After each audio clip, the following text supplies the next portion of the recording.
Howdy, folks. I have a sort of a story I wrote. I was listening to the Brandenburg Concertos by Bach, and it inspired some mental activity. This is it's kind of a free-floating thing. If I had to categorize it, I'd say it's kind of like it's kind of a Western Gothic love story, about involving themes of manhood, racial profiling, and the effect of history. So without further ado, let me read it to you. It goes like as follows. I gotta decipher the scrawling too. It's part of the thing itself. Standing in line at the convenience store, he would never call it waiting, for such a word implied a passivity he was not wont to engage in. John Abbott scrutinized the backs of the heads of the precisely 6 men standing ahead of him.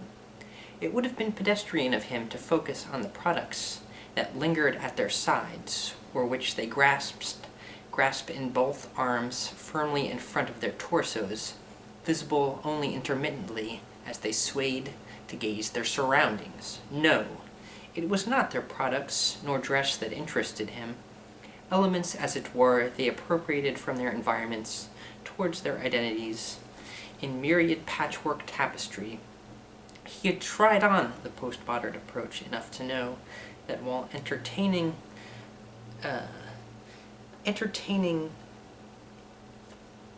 indeed to nothing, that while entertaining it amounted to nothing more than noise. New wave phrenology was his bag, baby, and try as they might with clippers and razors, no man can change the back of his head. And indeed, what man can even be said to be fully aware of his own? For double mirrors aside, and rarely employed anyhow, it is elusive as his own mortality. And while Socrates' admonition to know oneself is a wise one, it fails to provide the means to do so, and is particularly lacking in this case. And so lacking the obfuscation of a feedback loop to obscure what was seen on his subjects, John Abbott stared at the back of men's heads for answers. Thrusting forth his position, for there were now only 5 men ahead of him, John craned his neck slightly to the right to get a better glance at the man in the lead. A Latino with a close shave, hair barely peeking out of the skin. He was able to fully admire how the occipital bone angled downwards like an inverse pyramid, ending in a strong, sharp point. Sweat of his brow, a Protestant work ethic washing away the guilt in attempts at emulating suffering. The tactile impressions of the lid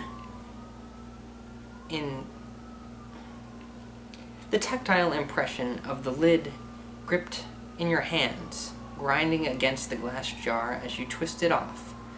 Spring preserves contents not under pressure. Tom Donovan, in the split second of awareness, hearing the floorboards creaking behind him, swung around and squeezed the trigger, just as the bullet grazed his left shoulder. A fine pair of chaps would make fine companions in months wandering the prairies. Ringing the Smith's doorbell, the doors slid open, and out stepped a man rather swiftly. "This is my floor." You enter the box he had just left, and as the doors slide shut, you get one last glance of him and his firm gait, the one and only to take with you into eternity. So there you go. It's not quite heavy. It's like you take your medicine with applesauce. Think about that. You can't always tell what you think you're consuming, but perhaps it's not quite what you thought.